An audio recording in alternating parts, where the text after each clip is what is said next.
अस्सलामुअलैकुम and very good morning. मैं हूँ इशालत और मैं हूँ मोहम्मद जुनैद हलीम और आज एक आगाज़ करेंगे अहम खबर से। इससे पहले कि दीगर मौज़ूआत की तरफ जाएँ, अच्छा जिस वक्त आज मैं आ रहा था ऑफिस तो इशाल मुझे लगा कि शायद आज संडे है क्योंकि ट्रैफिक बहुत कम थी और फिर मुझे याद आया कि नहीं आज तो मंडे है, लोकल हॉलीडे है। और बिल्कुल आज लोकल हॉलीडे है क्योंकि आज दाता साहब का उर्स है। दादा साहब का उर्स है, उसके लिए फिर लोकल हॉलीडे होती है। आप वापस तो नहीं जाने लगे थे ट्रैफिक कम देखे? नहीं, मुझे टाइम पे याद आ गया कि शुक्र है मंडे है और ऑफिस पहुंचना है, काम क्योंकि चल रहा है। तो खैर बच्चों की मौजें हो जाती हैं इस बार, तो भरपूर छुट्टियां मनाई जा रही हैं। बहुत छुट्टियां मना रहे हैं बच्चे, लेकिन यह है कि उन्हें पढ़ाई की तरफ वापस लाना है। लेकिन जुनैद, आपको तो बड़ी जल्दी एहसास हो गया कि छुट्टी नहीं है, आप ऑफिस पहुंच गए। हमारे खिलाड़ी जो है ना वो हमेशा से छुट्टियों पर ही है, उनका दिल नहीं भर रहा छुट्टियों से, उनकी रिलैक्सेशन खत्म नहीं हो वो रही क्रीज पे भी मौजूद हो तो उनको जल्दी होती है, ड्रेसिंग रूम में जाने की, लगता है कि शायद वो खाने की उनको इंतजार होता है कि खाना लगेगा तो हम किस बात की उन्हें रिलैक्सेशन मिली हुई है कि वो आते हैं पिच पे और बस आके कारकर्दगी अपनी इतनी शानदार दिखाते हैं कि उसके बाद वो वापस वो तू चल मैं आया लगा रहता है और उनका दिल नहीं भर रहा। लेकिन इस बार जो उन्होंने झंडे गाड़े हैं नाज़रीन, उसकी तारीख नहीं मिलती, वो भी होम ग्राउंड पे। बांग्लादेश के साथ हम आपको बार बार स्टैट्स बता रहे थे, माजी का रिकॉर्ड बता रहे थे कि जी बड़ी ज़बरदस्त परफॉर्मेंस है और बासानी हम काबू कर लेंगे। गो के स्क्वाड के ऊपर बड़ी तनकीद हो रही थी कि आप 4 पेसर्स के साथ और एक भी प्रोफेशनल स्पिनर के बगैर मैदान में उतर रहे हैं तो आपका जो है अंजाम इतना अच्छा नहीं हो सकता। लेकिन पाकिस्तानियों को क्रिकेट का दीवाना समझा जाता है और ये कहा जाता है कि पाकिस्तान के तो पाकिस्तानियों के नस नस में क्रिकेट बसी हुई है, सारी जो आपकी फोकस है उसी पे होता है, जो इनामात की नवाजिश है या बारिश है वो भी क्रिकेटर्स पे होती है। लेकिन इसके बावजूद इस तरह की शर्मनाक परफॉर्मेंस इस बार दी है पाकिस्तानियों ने। सारी तवक्कुआत भी हमें अपनी पाकिस्तानी क्रिकेट टीम से होती बिल्कुल है और जिस तरह से हमारी तवक्कुआत पर हमेशा की तरह पूरे उतरते आए हैं शाहीकीन क्रिकेट की तवक्कुआत पर, मेरे ख्याल में इस बार उन्होंने हद कर दिया है। हम बार बार ये कह रहे थे कि होम ग्राउंड का एज हासिल है हमारी पाकिस्तान टीम को, और जिस तरह से बांग्लादेश टीम की हम बात कर रहे थे तो वो हमें कमज़ोर टीम दिखाई देती थी, लेकिन अब ये लगता है कि हमारी टीम खुद की बहुत कमज़ोर है जुनैद। हमारी टीम तो परफॉर्म कर ही नहीं पाई और बांग्लादेशी टीम ने मेरे ख्याल में जो उनके मुल्की हालात थे उनका सारा गुस्सा भी यहाँ पर निकाला। ओवरचार्ज्ड दिखाई दे रहे थे। मोहसिन रफी साहब ने भी कहा था कि जी सर्जरी होने जा रही है T20 वर्ल्ड कप के बाद, क्योंकि बहुत ज़्यादा मायूसी थी। सर्जरी क्या की है उन्होंने, सिर्फ मैनेजमेंट की हद तक कुछ तब्दीलियां लाई गई हैं, लेकिन वो जो धड़ेबंदी थी ना उसका खात्मा हो सका, ना नए टैलेंट को आजमाया गया, ना आपने एक बैलेंस टीम को इंट्रोड्यूस करवाया है, जिस पे पहले भी तनकीद हो रही थी। किसी गली मोहल्ले में मौजूद बच्चे से अगर आप पूछें ना, मेरे ख्याल में वो इससे बेहतर स्क्वाड या जो बेहतर कॉम्बिनेशन है उसका मशवरा दे सकते थे। लेकिन मैच के बाद आपने देखा था मोहसिन साहब ने आके बाकायदा खिलाड़ियों को वो एप्रिसिएशन दी थी और उनको बड़ी तसल्ली दी थी और बहुत पूरी उम्मीद थे कि अच्छा खेल उनकी टीम खेलेगी। लेकिन जिस तरह से हमारी टीम ने खेल पेश किया, यकीनन जो है वो मेरे ख्याल में खिंचाई भी होनी चाहिए ना, फिर सजाएं भी होनी चाहिए। जरा देखिए क्या कारनामा सर अंजाम दिया है, उसके बाद इस पर मजीद बात करते हैं। जुनैद, सबसे पहला सवाल तो यही है कि क्या बांग्ला टीम ने, जो हम बार बार तमाम चैनल्स पर बैठे हुए लोग ये कह रहे थे, तजियाकार भी ये कह रहे थे कि बांग्ला टीम बड़ी कमज़ोर है, क्या उन्होंने गुस्सा तो नहीं कर लिया इस बात? बिल्कुल, वो लगता है कि जो हालात थे ना मुल्क के, उसका उन्होंने एक तो गुस्सा उतारा पाकिस्तानी टीम के ऊपर, और हमारी अपनी अगर कहा जाए कि होमवर्क कंप्लीट नहीं था तो बिल्कुल भी गलत नहीं होगा। सारा कुछ हम दूसरों पर नहीं डाल सकते, हमारी अपनी गलतियाँ कोताहियाँ हैं और मुसलसल बात हो रही है।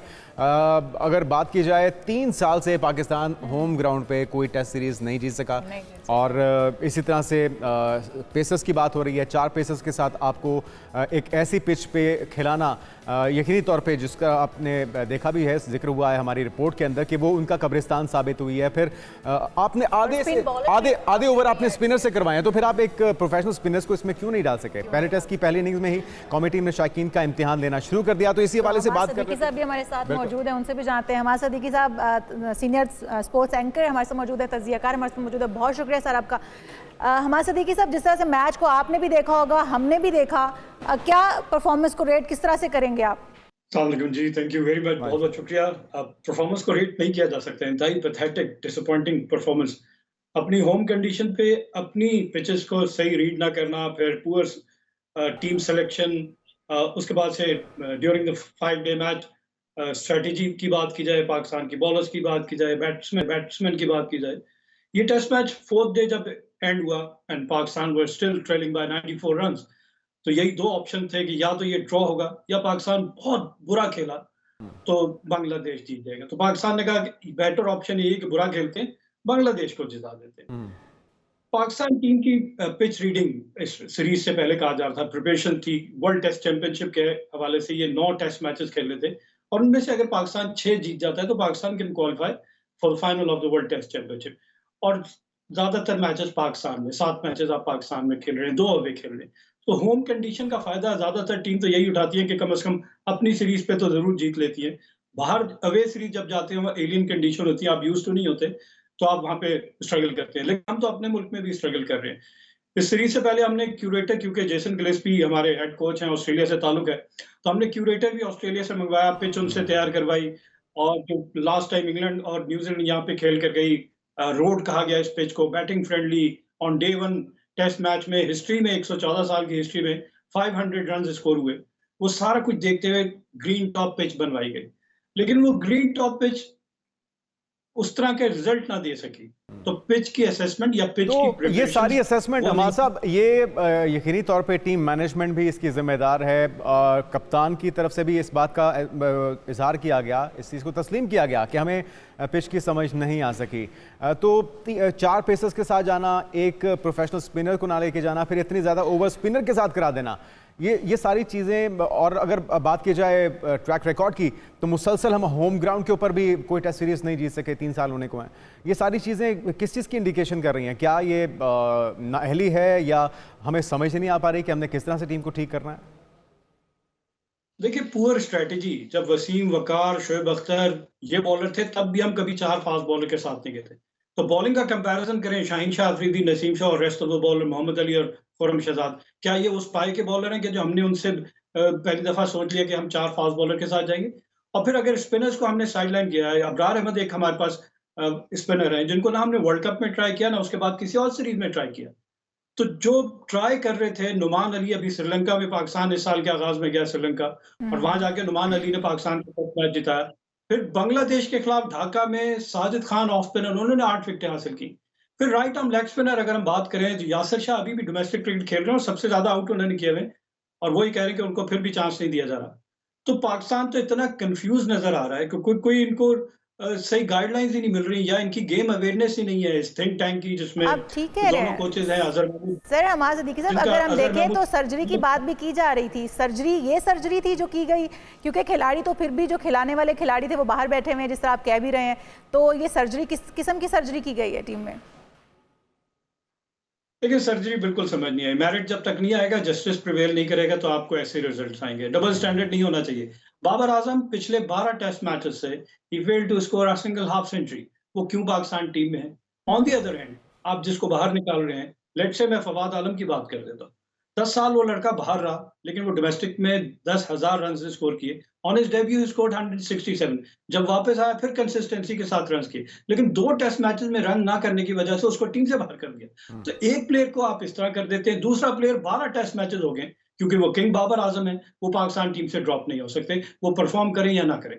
इस टीम में हम कह रहे थे कि हुरैरा आ जाएंगे, साइम अयूब के ऊपर टैग है कि जनाब वो T20 के स्टाइल, 1 ऑफ इनिंग, उससे आप कहें कि जी हमें मिल गया रिजल्ट और हमें ओपनर मिल गया, तो ये खाम ख्याली हमारी थिंक टैंक की। हमें ऐसे प्लेयर चाहिए जो टेस्ट क्रिकेट को सूट करते हो। सबसे बड़ी पाकिस्तान क्रिकेट को जो नुकसानात हो रहे हैं, वो T20 की वजह से हो रहे हैं। प्लेयर जो है वो तीनों फॉर्मेट खेलते हैं, और फिर जब उनसे कहा जाता है कि अपने गेयर को शिफ्ट करें, टेस्ट क्रिकेट के हिसाब से मोल्ड करें, तो वो उनकी गेम अच्छा नहीं अहमद है। साहब, ये बुरी परफॉर्मेंस, इस पे तो जितनी भी बात की जाए मेरे ख्याल में कम है। लेकिन दूसरी साइड पे अगर बात की जाए बांग्लादेश की, जो उनके मुल्की हालात हैं, उनको प्रैक्टिस के लिए पाकिस्तान ने पहले दावत दिया कि आप जल्दी आ जाइए, आपके मुल्क के हालात ठीक नहीं हैं। फिर जिस तरह की परफॉर्मेंस हुई है, जिस तरह की ज़बरदस्त बॉलिंग है, उनके स्पिनर्स ने तकनीक का नाच नचाया, फील्डिंग ज़बरदस्त, फिर जिस तरह से उन्होंने डिफेंड किया, पाकिस्तान को लग रहा है कि होम ग्राउंड तो उनका है, हमारा नहीं। जनाब, मैं अगर उनके स्पिनर्स की बॉलिंग देखूं, मुझे कोई ऐसी मुश्किल बॉलिंग नहीं नजर आई कि हम कहें कि बहुत ज्यादा टर्न हो रहा था और हमारे बैट्समैन खेल नहीं पा रहे थे। आपको क्या करना था? 94 रन पहले तो अपने डेफिसिट खत्म करना था। एक टीम जो इससे पहले 2 दिन बैटिंग करके गई है, टूरिंग टीम, 160 ओवर्स खेल रही है, और आप खुद पहले टेस्ट मैच में पहली इनिंग में आपने 448 रन किए। तो क्या ऐसा डिफरेंस आ गया 5वें दिन? सिर्फ प्रेशर, और उस प्रेशर में पैनिक करना कि हार गए तो क्या होगा। तो ये जब तक आपके सर पे तलवार लटकती रहेगी ना कि हार गए तो क्या होगा, आपको फियरलेस क्रिकेट खेलनी है, लेकिन सेंसिबल। फियरलेस का ये मतलब नहीं है कि आप बजर्क हो जाएं, आपको सेंसिबल, बड़ा एक थिन लाइन है बिटवीन फेयरलेस और सेंसिबल क्रिकेट का, कि आपको अपने मुल्क में या कहीं पे भी जाके खेलना है, आपको डिग्निटी और ऑनर के साथ, आपको वर्थ पता होनी चाहिए। अगर आप बैट्समैन हैं तो बैट्समैन की क्या रिस्पॉन्सिबिलिटी है।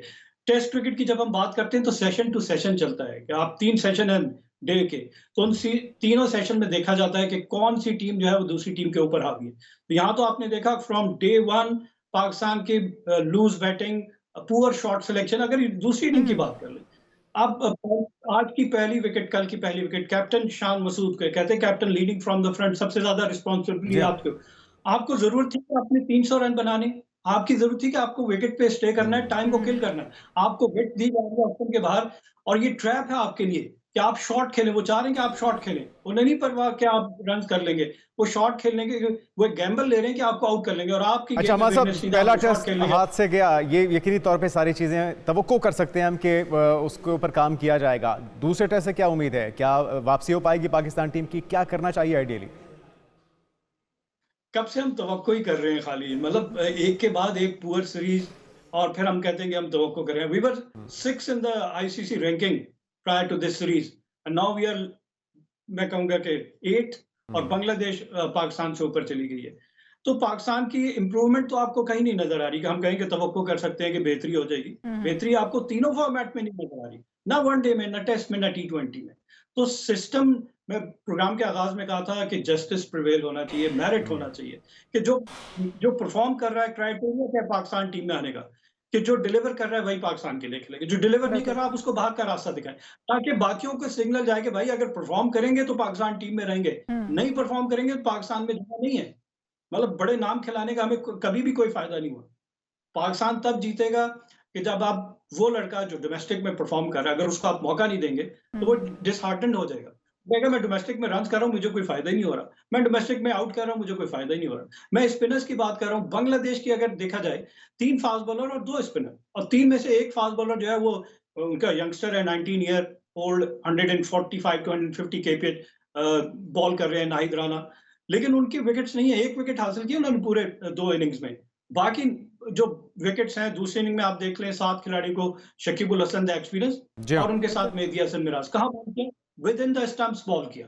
और विद इन द स्टंप्स भी हमारे बैट्समैन की ये टेक्निक नहीं है कि बॉल को ब्लॉक करें। अगर आपसे रन बनाने का, तो कोई नहीं कह रहा कि आपने रन बनाने तो आपको चांस लेना पड़ेगा, आपको सर्वाइव करना है, विकेट पे स्टे करना है, वेरी सिंपल। आप नेट में बैटिंग कर रहे हैं, आप के बैट के साथ वी में बैटिंग करते हैं ताकि आपको आई सेट हो जाए। जब आपकी आई सेट हो जाएगी तब आप खुल के खेल सकते हैं। या बाबर आजम की विकेट की मैं बात करूं, 2 चौके आपने लगा दिए, और उसके बाद से आप तीसरा एक और एक्सपेंसिव, क्या पाकिस्तान वनडे खेल रहा था, T20, आपको रन रेट कोई चाहिए था जो आप तीसरा चौका लगाने जा रहे हैं, इतनी हैवी प्राइस, और आपके ऊपर बिल्कुल ये सारी स्ट्रेटजीज हैं जिसके ऊपर बड़े अरसे से काम हो रहा है, लेकिन उसके रिजल्ट्स अनफॉर्चुनेटली सामने नहीं आ रहे, और यही नतीजा है कि फेवरेटिज्म का शिकार हो चुकी है टीम, धड़ेबंदी का शिकार हो चुकी है, और सिलेक्शन कमेटी हो या मैनेजमेंट हो, वो भी इसके अंदर उतनी ही जिम्मेदार है जितने के खिलाड़ी हैं।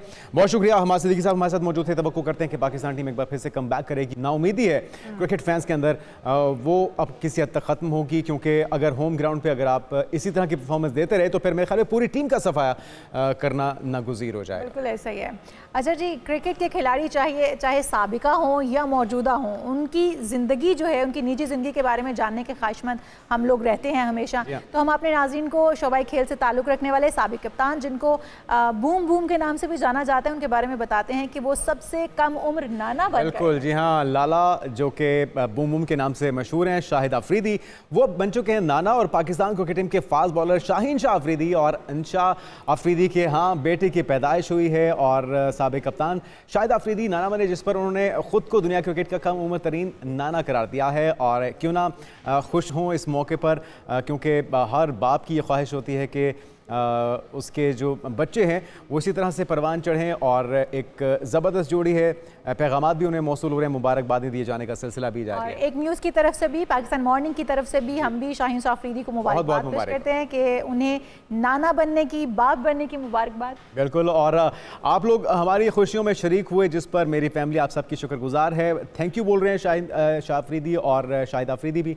जबकि शाह अफरीदी 3 फरवरी 2023 को रिश्ता इज़्दिवाज में शाहीन अफरीदी के साथ मुंसलिक हुए। शाह अफरीदी शाहिद अफरीदी की साहबजादी भी हैं और जब शाहीन शाह अफरीदी के घर बेटी की पैदाइश हुई तो वो रावलपिंडी टेस्ट खेल रहे थे और वैसे इस पर भी तनकीद हो रही है। वो कह रहे हैं कि आपको शाहीन शाह अफरीदी को ज़रा ईजी रखना चाहिए था, रिलैक्स रखना चाहिए था, क्योंकि ऐसे मौके पर ज़ाहिर बात है कि आपकी तवज्जो बटी हुई होती है और आपकी ख्वाहिश होती है कि आप अपनी फैमिली के साथ हों और उनका ख्याल रख सकें। लेकिन बहरहाल एक बार फिर से बहुत बहुत मुबारक हो शाहीन अफरीदी को, शाहिद अफरीदी को। बहुत सारी एक तमन्नाएं। यहाँ पर हम एक शॉर्ट ब्रेक ले लेते हैं, ब्रेक के बाद आप कहीं मत जाइएगा, स्टे विद अस।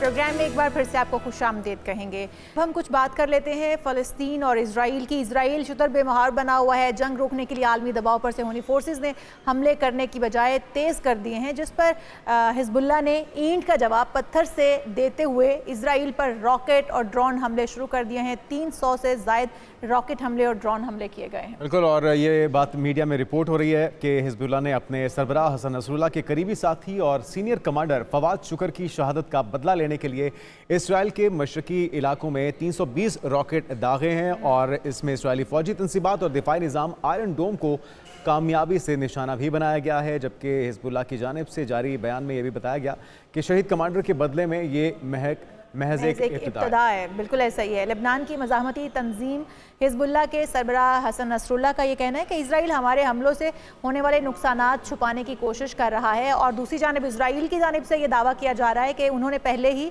बहुत सारे ड्रोन हमले और रॉकेट हमले करके हिजबुल्लाह के तमाम जो थे, जी वही दावा कर रहे हैं, क्योंकि वो रॉकेट जहाँ से दाग रहे थे उसको हमने निशाना बना लिया और हमले को नाकाम बना दिया है। उनकी एयरफोर्स भी एक्टिव हो चुकी है, क्योंकि वसाइल की अगर बात की जाए तो इसका कोई मुकाबला नहीं है। अमेरिका बैक पे खड़ा हुआ है और तरफ तो वो मुज़ाकरात की बात करते हैं, दूसरी तरफ उनकी अरबों डॉलर्स की मुआवनत की जाती है, उन्हें फौजी दस्ते फराहम किए जाते हैं, उन्हें जो साजो सामान है जंग से मुतल्लिक और वो भी तमाम फराहम ये किया जाता है, पहुंचाई जा रही है। बिल्कुल, और इसी हवाले से बात कर लेते हैं। सैयद मोहम्मद अली माहिर आलमी उमूर हमारे साथ मौजूद हैं। सैयद मोहम्मद अली साहब, आपको वेलकम कहेंगे पाकिस्तान मॉर्निंग में। ये जो ताज़ा कार्रवाई है, लबनान भी अब डायरेक्टली इन्वॉल्व है, हिजबुल्लाह की तरफ से कार्रवाई की जा रही हैं। दावा तो ये किया जा रहा है कि 320 से ज़ायद हमने रॉकेट दागे हैं, ड्रोन तैयारों से भी हमले किए जा रहे हैं। आपको लगता है कि कारगर साबित होंगे ये हमले और ये मिसाइल, क्योंकि जो दिफाई निज़ाम है बड़ा मौसर है इसराइल का?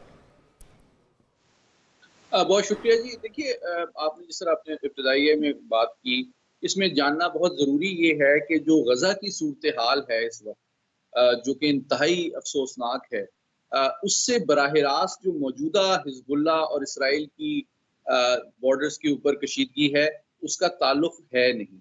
बुनियादी तौर पे जो गज़ा की सूरत हाल है, जिसमें रोज़ाना ऑलमोस्ट 100 के करीब शहादतें सामने आ रही हैं इसराइली जुल्म बर्बरियत के नतीजे में, उसकी तो कोई मिसाल दुनिया में हाल में नहीं मिलती है। और आपने बिल्कुल सही कहा कि मगरबी ताकतें मुकम्मल तौर पर उनकी सपोर्ट भी कर रही हैं, उनको वो हथियार प्रोवाइड कर रही हैं जो कि गज़ा में मासूम इंसानों के खिलाफ और हस्पतालों के ऊपर यूज़ किए जा रहे हैं। अब हम आते हैं हिजबुल्लाह और इसराइल की तरफ। तो जिस तरह आपने कहा कि असल में जो हिजबुल्लाह की कार्रवाई थी वो एक तरह से जवाबी कार्रवाई थी। उनके एक अहम सरकर्दा दिफाई कमांडर की जो शहादत थी उसके जवाब में। अलबत्ता जो परसों रात से रिपोर्ट्स आ रही थी इंटेलिजेंस से, वो ये थी कि स्पेस से सैटेलाइट्स के जरिए जो मूवमेंट्स थी हिजबुल्लाह की, उनके मिसाइल फोर्सेस, रॉकेट फोर्सेस वगैरह की, वो इसराइल ने डिटेक्ट की थी। और ये एक हकीकत है कि कल सुबह फर्स्ट लाइट पे उन्होंने एक बहुत बड़ा फ़ज़ाई हमला किया था हिजबुल्लाह के ऊपर। तकरीबन 100 जहाज़ इसराइली सोर्सेस बता रहे हैं उन्होंने इसमें हिस्सा लिया था और कई 100 जो लॉन्च साइट्स हैं रॉकेट्स और मिसाइल्स की, उनको निशाना बनाया था। अलबत्ता उसके जवाब में जिस तरह आपने बताया, तकरीबन 320 ड्रोन्स और मिसाइल्स और रॉकेट्स इसराइल पर इन्होंने एक बेस के खिलाफ दागे हैं और हिजबुल्लाह का दावा ये है कि उन्होंने उसको काफ़ी ज़्यादा नुकसान पहुंचाया है। लेकिन इसमें इम्पोर्टेंट बात ये है कि इस कार्रवाई के बावजूद हिजबुल्लाह की जानिब से कहा गया है कि उन्होंने अपने कमांडर की शहादत का बदला ले लिया है और अभी वो फौरी तौर पे कोई मजीद कशीदगी नहीं ठीक चाहते। है तो इसका मोहम्मद अली मतलब साहब, ये है जिस तरह से बात हो रही है कि इजराइल का दिफाई निज़ाम बहुत मजबूत है, उसको बीट करना, कम्पीट कर पाना बहुत मुश्किल है। फिर हिजबुल्लाह की जानिब से जिस तरह से बताया जा रहा है कि 320 रॉकेट और ड्रोन हमले जो हैं वो किए गए हैं, लेकिन इजराइल तो इस बात की नफ़ी करता है। वो कहता है कि हमारा कोई नुकसान हुआ ही नहीं है, उससे पहले ही हमने अटैक कर दिया था। तो इजराइल क्या अपनी धाक बिठाने के लिए ये सब कुछ करता है ताकि जो अक़वाम आलम है उसमें कहीं ये बात फैल ना जाए कि उनको भी किसी किस्म का नुकसान पहुँचाए? देखिए, इसमें तो कोई हकीकत है और कोई शक नहीं है कि जंग में कहा जाता है कि जो सच होता है वो पहली कैजुअल्टी होती है। तो दोनों जानिब से इल्ज़ामात भी लगाए जाते हैं, दावे भी किए जाते हैं, लेकिन हकीकत ये है कि हिजबुल्लाह 7 अक्टूबर पिछले साल से एक सर्टेन दबाव तो उसने इसराइल के हवाले से शुमाली सरहद पे रखा हुआ है और वो मुख्तसर मतलब हमले एक छोटे लेवल पे तो करते रहे हैं। कल एक बड़ा उन्होंने हमला किया, लेकिन ये बात भी एक हकीकत है कि हिजबुल्लाह की कार्रवाई के बावजूद इसराइल जो है गजा की अफवाज को हटा के हिजबुल्लाह को इतना बड़ा खतरा नहीं समझता कि वो गजा से इनखला करे अपनी अफवाज का और सारी शुमाली सरहद पे लबनान के खिलाफ लगा दे कि हिजबुल्लाह कोई बहुत बड़ा हमला करने लगी है। अगर ऐसी बात होती तो आप देखते कि इसराइल की क़यादत और फौज अपनी हिकमत अमली में तब्दीली लाती और वो समझती कि हिजबुल्लाह के खिलाफ मुदाफ़ियत जो है वो ज़्यादा बड़ा खतरा है, इसलिए हमें गजा पे कत्लेआम बंद करना चाहिए, वहां से फौजों को निकालना चाहिए। लेकिन ऐसा नजर नहीं आता। तो ये बात सही है कि हिजबुल्लाह ने एक दबाव रखा हुआ है और एक तशवीश का बायस है इसराइल के लिए, एक खतरे का बायस है, लेकिन इतना बड़ा खतरा अनफॉर्चुनेटली अच्छा मोहम्मद अली साहब, अभी तक हमने देखा कि इसराइल जब चाहता है, जहां चाहता है, अपने टारगेट को निशाना बनाता है, लेकिन जवाब में जब उस पर हमला किया जाता है तो वो उतना मौसर साबित नहीं होता है। स्ट्रेटजी में क्या तब्दीली लानी होगी हमास को, हिजबुल्लाह को और दीगर पाकिस्तान जो मुस्लिम उम्मा की ममालिक हैं या जो कुव्वतें हैं उनको मुत्तहिद होने के लिए क्या ऐसी कोशिश करनी होगी जिससे नुकसान हकीकी मानों में पहुँचाया जा सके और इसराइल को अपने हथकंडों से, अपनी कोशिशों से बाज रखा जा सके? देखिए, ये जंग जो है मशरिक़ वस्ता में 4 महाज़ों पे बैक वक्त जारी है। एक सिफारती महाज़ है जिसमें मुसलमान दुनिया, OIC वगैरह यकीनी तौर पे जो है तीसरी दुनिया के दीगर ममालिक भी जो हैं, जिस तरह साउथ अफ्रीका वगैरह है, वो कंडेम उनको करते रहते हैं, सिफारती दबाव अपनी जगह पे है। दूसरा मामला जो है वो माशी है और वो बहुत इंपॉर्टेंट है क्योंकि इसराइल मगरबी ताकतों पे माशी और दिफाई एतबार से डिपेंडेंट है, लेकिन जब तक कि वो अपना दबाव इसराइल पे नहीं डालेंगे मेरे ख्याल में माशी और दिफाई एतबार से उनकी सलाहियत में कमी लाना मुश्किल है। चौथा महाज जो है वो फौजी और जंगी महाज है। उसमें आप देख रहे हैं कि ईरान की पुष्टपनाही से हमास और हूतीज और हिजबुल्लाह सफ आरा तो इसराइल के खिलाफ हैं और उसके लिए मसाइल में इजाफा कर रहे हैं, लेकिन वो इतना बड़ा खतरा नहीं पोज करते कि इसराइल की जंगी सलाहियत को बहुत ज्यादा नुकसान पहुंचा दें या उसकी हिकमत अमली में कमी आए। इसके लिए यही मुमकिन है कि अगर मुसलमान ममालिक दिफाई एतबार से भी कोई हिकमत अमली बनाएं या फिर वो सिफारती सतह पे सैंक्शंस लगाएं और वो ममालिक जिनके इसराइल के साथ ताल्लुकात हैं तिजारती और सियासी और दिफाई, वो उसको मुनक़ता करें और एक बड़ा सख्त प्रेशर इसराइल के ऊपर आए जो उसको मजबूर करे कि वो इंसानी हुकूक की खिलाफ वर्जियों से बाज रहे। तभी मैं समझता हूँ इसराइल को मजबूर किया जा सकता है एक जिम्मेदार रियासत के तौर पर। बहुत शुक्रिया। बिल्कुल आपने दुरुस्त कहा। सैयद मोहम्मद अली साहब हमारे साथ मौजूद थे और उनका ये कहना है कि मुद्दों पे काउंटर करना होगा, न सिर्फ दिफाई तौर पे बल्कि सिफारती तौर पे भी और इकनॉमिकली वो जो प्रोडक्ट्स हैं जिसका बाइकआउट बहुत से ममालिक में हो भी रहा है पाकिस्तान समेत, उसके अंदर मज़ीद शिद्दत लानी होगी ताकि माशी तौर पर भी और सिफारती तौर पर भी उसे नाकामी हो, जिसके बाद उस पर दबाव बढ़ाया जाए। बिल्कुल ऐसा ही है। हम आगे बढ़ते हैं। प्रोग्राम में और बहुत सारी चीज़ें हमें शामिल करनी है। और जैसे हम बात करते हैं, कुछ लोग होते हैं लेफ्ट हैंडेड, बिल्कुल, और बिल्कुल, और बहुत ज़्यादा एक्स्ट्रा हर काम जो है वो अपना बाएं हाथ से करते हैं, क्योंकि हम ये कहते हैं बच्चा अगर कुछ खाने पीने भी लगे तो हम उसे मना करते हैं कि बेटा दाएं हाथ से खाओ, लेकिन कुछ बच्चे बाएं हाथ से खाते भी हैं, लिखते भी हैं, और अगर वो स्पोर्ट्समैन है तो वो बाएं हाथ को ही इस्तेमाल करते हैं। ऐसा क्यों है? इसकी वजह यही अपने नाज़रीन के साथ हम शेयर करते हैं कि हमारे ही गिरदुनवा में ऐसे बहुत से लोग होते हैं जो कि दाएं के बजाय हर काम बाएं हाथ से सरअंजाम देते हैं। तो दुनिया में इनकी तादाद है तो बहुत कम, और एक तहकीक के मुताबिक दुनिया भर के कुल 13% मर्द हैं और 11% ऐसी ख्वातीन हैं जो कि लेफ़्ट हैंडेड होती हैं, जबकि बाज़ माशरों में इनकी मजमूई तादाद तकरीबन 20% है या इससे भी शायद कम। बिल्कुल ऐसे ही है। माहिरीन का ये भी कहना है कि इंसान का बाएं हाथ से काम करना मौरूसी अवामिल का मरहून मिन्नत बिल्कुल नहीं है।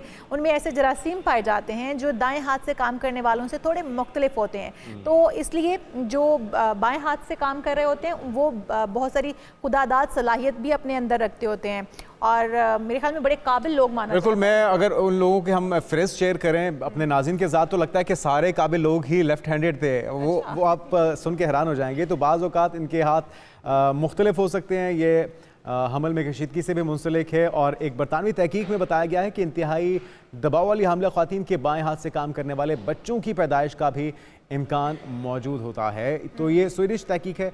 इसी तरह से अगर लोगों की फहरिस्त की बात की जाए कौन कौन इसमें शामिल है, तो वो उसमें आइंस्टाइन भी है, उसमें जो बानी है बिल गेट्स वो भी है इसके अंदर, और इसके अलावा बहुत से अहम लोग हैं जिसके मुकाबले में जो बाएं हाथ वाले हैं उसके अंदर देखने में आया है कि 1996 के अंदर बेल्जियम में होने वाली एक तहकीक से पता चला कि तकरीबन 21% जुड़वा बच्चे भी बाएं हाथ से अच्छा, जो ट्विंस होते हैं वो भी मोस्टली ये कहा जाता है कि वो भी बाएं हाथ से काम करते हैं। लेकिन अच्छी बात यह है कि बाएं हाथ के से काम करने वाले बच्चों में कोई बीमारी नहीं है, मौरूसी नहीं है। हो सकता है कि उनके वालिदैन बाएं हाथ से काम ना करते हों, लेकिन वो बाएं हाथ से काम करते हों, क्योंकि इसका किसी आदत से ताल्लुक़ नहीं है, बराह रास्त ताल्लुक़ दिमाग से है। दिमाग क्योंकि हमें देता है, ऑर्डर देता है, जिसके बाद हमारे हाथ, हमारी बॉडी पूरी परफॉर्म करती है। तो दिमाग जब सिग्नल ही लेफ्ट हैंड को दे रहे हैं तो ऑब्वियसली लोग काम करेंगे। बिल्कुल। और कुछ वो शख्सियात जिनका बता दें आपको, इसमें साबिक अमरीकी सदर हैं बराक ओबामा, बिल क्लिंटन, और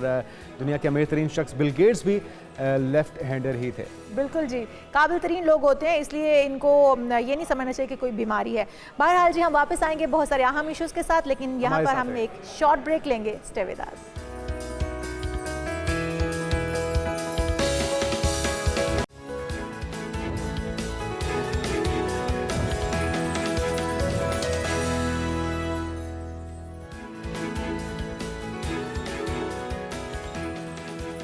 प्रोग्राम में एक बार फिर से आपको खुशामदीद कहेंगे। नाज़रीन, जो हमारा टॉपिक है आज का वो इंसानियत जो है उससे शर्मा जाए। पाकिस्तान समेत दुनिया भर में बच्चों के साथ जो ज़्यादती के वाक़यात हैं उनमें इजाफा हो रहा है। बच्चों के साथ ज़्यादती दरअसल एक ऐसा अलमिया है जिसके सदेबाप के लिए कोशिश करने की बजाय हम इन वाक़यात के रूनुमा होने के बाद हरकत में आते हैं, और उसके बाद हम सोचते हैं कि ऐसा हुआ क्यों था। जी हाँ, फिर मजम्मत भी होती है, सोशल मीडिया पर ट्रेंड्स भी चलते हैं, हर बार यही होता है, और हर बार एक नया वाक़या पहले से ज़्यादा दिल खराश आता है, और उसके बाद दिल दहल जाते हैं कि आखिर क्या कोई इंसान इस हद तक भी गिर सकता है। तो बच्चे का बुनियादी हक़ है कि हर किस्म के जहनी, जिस्मानी और जिनसी इस्तेसाल के बगैर परवरिश पाए। बुनियादी तौर पर बच्चे की हिफाजत और उसमें अच्छे और बुरे शऊर बेदार करने की ज़िम्मेदारी वालिदैन पर आयद होती है। ताहम बेशतर वालिदैन इन ज़रूरी अवामिल से ही ला इल्म हैं या मुनासिब आगाही नहीं रखते जो बच्चों से ज़्यादती की वजह बनते हैं, और इसी वजह से आए रोज़ ऐसे वाक़यात होते हैं। लेकिन जुनैद, उन जिनसी दरिंदों का क्या किया जाए जो कि अपनी भूख मिटाने के लिए इन मासूम फूलों को भी मसलने से बाज नहीं आते? मेरे ख्याल में हमें ना मजबूरियों से निकल के ऐसे लोगों को, ऐसे टेस्ट केसेस, ऐसी मिसालें बनानी पड़ेंगी जिनको ऐसी इबरतनाक सज़ा मिले जिसके बाद कोई भी दरिंदा ऐसे कार्रवाई, ऐसी हरकत करने से पहले 100 बार सोचे। बिल्कुल ऐसे हमारे मेहमान हमारे साथ मौजूद हैं, क्यों ना उन्हें भी शामिल गुफ्तगू कर लिया जाए। डॉक्टर ताहिरा रुबाब हमारे साथ मौजूद हैं, माहिर नफ्सियात हैं। आप बहुत शुक्रिया आपका, welcome to show. Thank you so much for having me. आपको जिस तरह से पता है, हम बात भी कर रहे हैं बच्चों के इस्तेसाल की, बच्चों के साथ होने वाली जिनसी ज़्यादतियों की, क्या माइंडसेट होता है इन लोगों का जिस तरह से बच्ची के साथ ज़्यादती करना और उसके बाद तशद्दुद का निशाना बनाया गया है। कराची में ये वाक़या पेश आया है, जी हाँ, बोरीबंद लाश मिली है उस बच्ची, 12 साल बच्ची। किस तरह से कंट्रोल किया जा सकता है, हम क्या कर सकते हैं? बेसिकली तो जैसे अभी आप लोगों ने खुद ही बड़ी खूबसूरती से ये बात बताई कि जी हम लोग जो है वो आवाज़ तो रेस करते हैं, रिपोर्ट भी एक आध केस जो है वो हो जाता है, उसके ऊपर एक हाइप भी क्रिएट हो जाती है, but what comes after words, ये कोई भी, क्योंकि हमारे यहाँ पे कन्विक्शन रेट अगर आप देखो ही नहीं है, क्योंकि लोग दे दला के जो है वो ख़त्म कर देते हैं चीज़ों को। जैसे अभी एक कराची में और एक बड़ा वाक़या हमारे सामने आया और उसमें भी आप देख लें क्या हुआ एक्चुअली। सो बेसिकली जब हम बात करते हैं कि माइंडसेट क्या होता है इन लोगों का, तो 3-4 चीज़ें जो है बड़ी क्लैरिटी से जो है अभी तक, क्योंकि मैं क्लिनिक रन करती हूँ और मैं सेक्स थेरेपिस्ट के तौर पे भी काम करती हूँ, चाइल्ड सेक्सुअल अब्यूज़ को डील कर रही होती हूँ और ट्रॉमा विद द अब्यूज़ जो है सेक्सुअल वो उसको डील करती हूँ। तो उसमें जो अभी तक की चीज़ें सामने आई हैं वो ये है कि बेसिकली वो लोग जो कि एक्चुअली रेप में इन्वॉल्व होते हैं या कर रहे होते हैं, जो वो लोग भी जो कहीं ना कहीं अपने चाइल्डहुड में सेक्सुअल अब्यूज़ हुए होते हैं, सेक्सुअली हेरेस हुए होते हैं, एंड देन जो है फिर कुछ ना कुछ साइकोलॉजिकल जो इनका आप कहेंगे कि माइंडसेट इस तरह का डेवलप हुआ होता है, क्योंकि अर्ली चाइल्डहुड सेक्सुअल एक्सपीरियंसेस जो होते हैं they are really really important in your literal sexual जो भी ओरिएंटेशन है उसमें। लेट्स से अगर कोई बच्चा जो है अपनी एज के बहुत अर्ली स्टेज के ऊपर अपने पेरेंट्स को गेटिंग इंटीमेट जो है वो देख लेता है, तो it creates an impact on his brain, ये उसके क्यूरोसिटी करता है, अजीब सी उसके अंदर फीलिंग्स आती हैं और समटाइम्स कुछ बच्चों को ये चीज़ बुरी भी लगती है, नफरत भी होना शुरू होती है कि व्हाट इज़ दिस, यानी व्हाट्स हैपनिंग। एंड देन हम ये देखते हैं कि हमारे यहाँ पे क्योंकि बहुत ज़्यादा ख्याल नहीं किया जाता, व्हेन फीमेल्स और males are just changing their clothes they change in front of their kids, इसको आप बड़ा नॉर्मली जो है प्रैक्टिस कर रहे होते हैं। So these all are the factors जो कि आपके बच्चे के दिमाग के ऊपर कुछ ना कुछ इम्पैक्ट क्रिएट कर रहे होते हैं। एंड देन आपके घर में जो लैंग्वेज इस्तेमाल की जाती है वो किस तरह की लैंग्वेज है, वो कितनी, उसमें जैसे गालियाँ बड़े आराम से जो है लोगों के घरों में जो है बड़ी कैजुअल गालियाँ जो है वो दी जाती हैं। सो ये वो सारी चीज़ें हैं जो कि एक्चुअली आपको इस तरफ लीड कर रही होती हैं कि कहीं ना कहीं आपकी सेक्सुअल फैंटेसीज, सेक्सुअल फ्रस्ट्रेशन जो है बिल्डअप हुए जा रही होती हैं। देन हम ये देखते हैं कि सेक्सुअल एजुकेशन के बारे में हमारे यहाँ पे तो कोई बात होती ही नहीं है, टैबू समझा जाता है। Exactly, I have been the pioneer in Pakistan on talking all these issues, और जो मैंने जितना ज़्यादा बैकक्लैश और सारा कुछ and even life threats face किए हैं कि आप सोच भी नहीं सकते वो सारी चीज़ें, कि यहाँ पे बात करना ही इतना ज़्यादा मुश्किल है कि लोग बेचारे अपनी ज़िंदगियाँ चले जाते हैं उनकी। सो जब तक आप किसी चीज़ के बारे में बात नहीं करते, आप कहते रहें कि जी हमारा इशू नहीं है, ये हमारा इशू है, हमें सेक्स एजुकेशन तो एक तरफ रह गई। एक चीज़ हम देखते हैं बहुत ज़्यादा लोगों के अंदर जो है वो फ्रस्ट्रेशन भरी हुई है, हड्डियां टूट जाती हैं। जिस तरह हमने भारत का भी एक केस जो हमारे सामने आया, एक डॉक्टर लड़की के साथ एक इस तरह से ज्यादती का निशाना भी बनाया गया और तशद्दुद भी किया गया। जो जिस बच्चे की बोरीबंद लाश मिली है उसके ऊपर भी बाकायदा तशद्दुद भी किया गया है। This is the extreme of वो जो हम टॉक्सिसिटी अपने माशरे में डेवलप कर रहे हैं ना। आप देखें, aggression and sexual rapes are very common in subcontinent और इस रीजन में, पूरी दुनिया में होते हैं, मगर कुछ जगह ऐसी हैं, कुछ कंट्रीज ऐसे हैं जहाँ पे इनके तदारुक के लिए भी कुछ नहीं किया जाता basically, and Pakistan and Bharat are one of them. तो आप ये देखो कि एग्रेशन वहाँ पे भी इसी तरह से हम उसको बड़ा एक मेस्कुलिनिटी के साथ अटैच करके उसको रीइंफोर्स कर रहे हैं। यहाँ पे भी जब हम एग्रेशन की और गुस्से की बात करते हैं तो हम उसको मर्दाना वजाहत के साथ एसोसिएट करते हैं। जब आप अपने दो ट्रेड्स को, जिसमें आपका जो वायलेंस है उसको आप बहुत ज़्यादा एलोर करते हैं, बहुत ज़्यादा रीइंफोर्स करते हैं, तो वो आप देखेंगे जब जब आपको मौका मिलेगा आप वर्बल अब्यूज़ भी करेंगे, आप फिजिकल अब्यूज़ भी करेंगे। एंड जब इस तरह के लोग जो होते हैं, सजाओं का ना मिलना कितनी बड़ी वजह है, क्योंकि बहुत बड़ी वजह है, ये बहुत बड़ी वजह है। बिकॉज देखें, सज़ा और जज़ा का कॉन्सेप्ट जो है ये तो आपको है ना हर जगह पे, और ज़रूरी नहीं है कि आप जो है बिल्कुल इस तरह से हैंग ही कर दें, मगर एटलीस्ट कोई आप किसी एक नतीजे तक तो पहुँचेंगे कि ये सज़ा मिलनी ही मिलनी है। जब तक आप एग्जाम्पल्स नहीं सेट करते, लोगों को ये लगता है कि यहाँ पे क्या हो सकता है मैक्सिमम। आप ये देखो कि आप बच्चे का भी बिहेवियर मेंट करना चाहते हो तो आप उसको एक रिवॉर्ड देते हो और एक उसको कहीं ना कहीं थोड़ी बहुत पनिशमेंट देते हो, या फिर वो विड्रॉ, उसका रिवॉर्ड विड्रॉ कर लेते हो। लेकिन जब आपके यहाँ पे कोई सज़ा और जज़ा का सिस्टम ही नहीं है, कोई ऐसी किसी भी बंदे को ये, अच्छा, हमने एक ये भी देखा डॉक्टर साहबा कि जब सज़ा की बात होती है या ऐसे किसी दरिंदे के चौराहे में लटकाने की बात होती है, तो फिर वो तंजीमें या वो NGO सामने आ जाती हैं इंसानी हुकूक की कि जी ये सज़ाएं बड़ी ज़्यादती हैं, सिविलाइज माशरों में इस तरह की सज़ाएं नहीं होनी चाहिए। तो फिर किस तरह से सबक सिखाया जाएगा ऐसे किरदारों को? कौन से मसलन वो कौन सा सिविलाइज माशरा है जहाँ पे जो है ये सजाएं नहीं दी जाती? ज़रा मुझे वो कोट कर दीजिए ताकि मुझे भी समझ आ जाए कि क्या अमेरिका ऐसी सजाएं नहीं देता, या यूरोप में ऐसी सजाएं नहीं होती, या वहाँ पे लोगों को जो है वो जेल में नहीं रखा जाता। ये तंजीमें बात ज़रूर करती हैं जो कि समझ भी आती है, उसमें कोई ऐसी बात नहीं है कि उनकी बातों से हम इनकार कर सकते हैं, but at the same time आप कोई ऐसा स्ट्रक्चर तो बनाएं जिससे जिस स्ट्रक्चर में, जिस सिस्टम में आप लोगों को लेके आ सकें।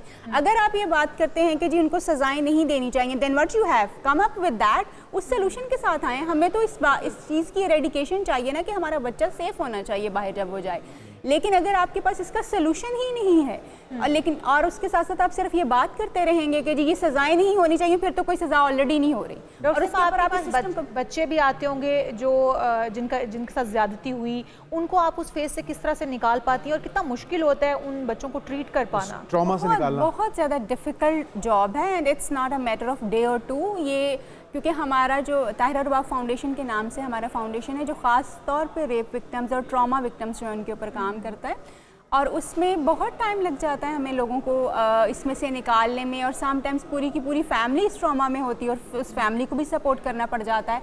और हम यूजुअली करते ये हैं कि नॉर्मली एक तो पहले ट्रॉमा जो है उसके बारे में थोड़ी थोड़ी सी चीज़ें बात करना शुरू करते हैं, क्योंकि ट्रॉमा के बारे में डायरेक्टली बात करना भी आपके लिए समटाइम्स आपको फायर बैक कर जाता है कि हो सकता है कि वो सिचुएशन उस वक्त वो बंदा हैंडल ही ना कर सकता हो, या उस वक्त वो इस फ्रेम ऑफ माइंड में नहीं है। So gradually and slowly we try people to come out of that, और फिर उनको नॉर्मल लाइफ की तरफ जो है वो लेके जाते हैं। बहुत सारे ऐसे केसेस जो हैं, क्योंकि मैं मैरिटल काउंसलिंग भी करती हूँ, मैरिटल रिलेशनशिप्स जो उनको भी डील करती हूँ, इतने सारे केसेस मैंने इस तरह के देखे हैं, बच्चे जो कि अपने अर्ली चाइल्डहुड में सेक्शुअल अब्यूज़ हुए थे, व्हेन दे गॉट मैरिड उनकी हालत इतनी ख़राब है कि आप सोच नहीं सकते कि मिसट्रस्ट इतना ज़्यादा है अपने स्पाउस के साथ, अपना रिलेशनशिप जो इंटीमेट रिलेशनशिप है वो नहीं बन पा रहा उनसे, अपने बच्चों के साथ उनका रिलेशनशिप जो ओवरली प्रोटेक्टिव वाला जो है वो हो गया हुआ है।